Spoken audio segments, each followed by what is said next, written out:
How to add search bar in Wix. So first you just have to log into your Wix account and this is what it looks like.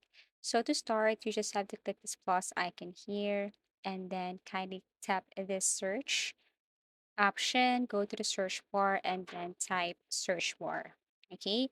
So once you tap this one here, you will see a result below. And what you want to do is to click this site search here. Now go on the left side, and then there you will see options on what kind of search bar. So under menu and anchor, you will see here site search with different types. And let me pick this one right here.